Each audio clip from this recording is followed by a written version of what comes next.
menurut saya kesaksian ini wajib untuk kita dengar bersama. Karena kesaksian ini sangat-sangat bagus. Mungkin akan ada beberapa kelompok yang akan kesal mendengar kesaksian ini. Tetapi menurut saya jangan kesal dulu. Sebaiknya teliti apakah kesaksian ini, apa yang dikatakan oleh orang ini adalah sesuatu kebenaran atau hanya hoax. Kalau itu suatu kebenaran, bertobatlah guys. Cari Yesus. Hanya Yesus Raja Damai. Hanya Yesus Juru Selamat. Di luar Yesus, Anda pasti binasa. Karena segala ritual-ritual agama yang dilakukan di luar Yesus, itu tidak akan pernah membawa Anda kepada hidup yang kekal. Firman Tuhan sudah sangat jelas mengatakan, di luar aku, kamu tidak bisa berbuat apa-apa. Kebaikanmu tidak bisa membawa engkau kepada surga. Ritual-ritual agamamu tidak bisa membawa engkau ke surga. Karena apa? Semua manusia telah berbuat dosa dan telah kehilangan kemuliaan Allah. Roma 12. Hanya ketika Anda masih ada di dunia. Kalau Anda sudah meninggal, biar satu Indonesia, satu bumi ini mendoakan supaya Anda selamat, Anda tidak akan bisa selamat. Karena apa? Keselamatan hanya akan dapat kita peroleh selama kita hidup. Hidup kita sekarang ini akan menentukan masa depan kita. Kalau kita mempercayai Yesus sebagai Tuhan dan Juru Selamat, maka kita pasti selamat. Tapi kalau kita menolak Dia, menolak pengorbanannya di atas kayu salib, maka engkau pasti akan binasa. Oke? Saya tidak mau berlama-lama lagi. Dengarkan kesaksian ini, dengarkan dengan seksama. Dan renungkan. Ya. Kalau memang ini menurut Anda bukan kebenaran, buktikan. Oke guys, kiranya Tuhan Yesus menjamah setiap orang yang mendengarkan kesaksian ini dan bisa bertobat menerima Yesus sebagai Tuhan dan Juru Selamat. Amin. Selamat menyaksikan.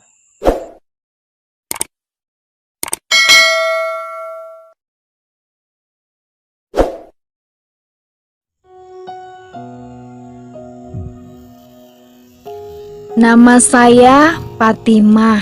Hingga usia 30 tahun, saya hidup bahagia sebagai muslim yang taat.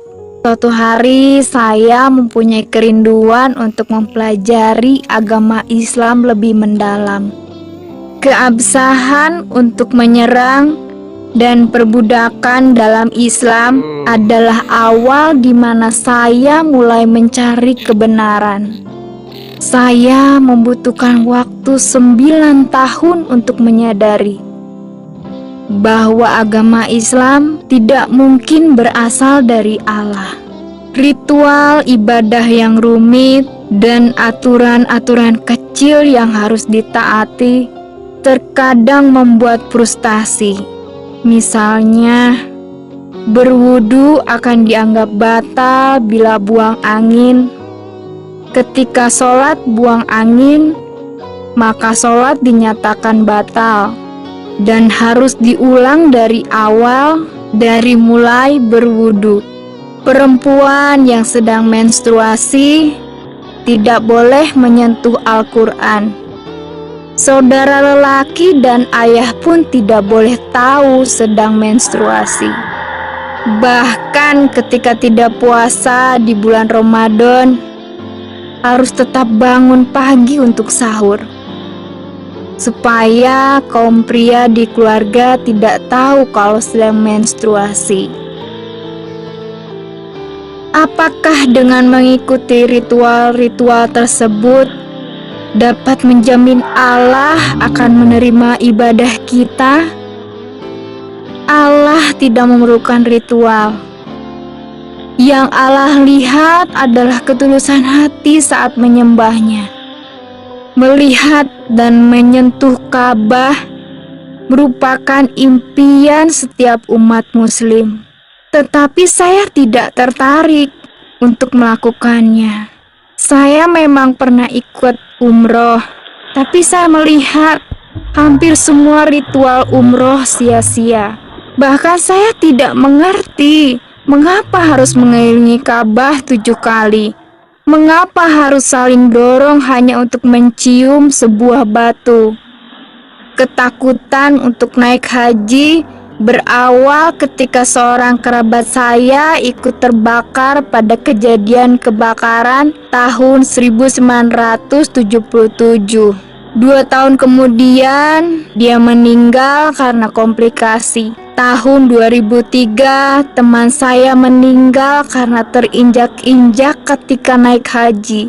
Kecelakaan memang bisa terjadi di mana dan kapan saja. Tapi ketika naik haji, kita berangkat untuk beribadah kepada Allah.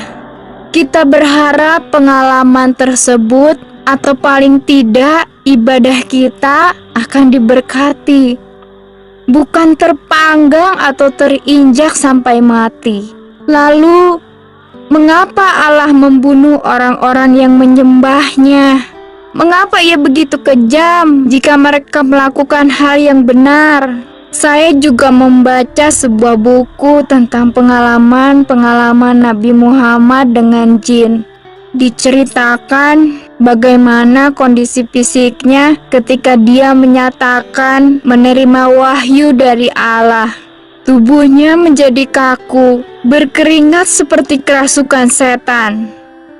Saya berpikir, malaikat-malaikat berbicara kepada semua nabi dan bahkan kadang kepada wanita. Tetapi mereka tidak pernah kerasukan.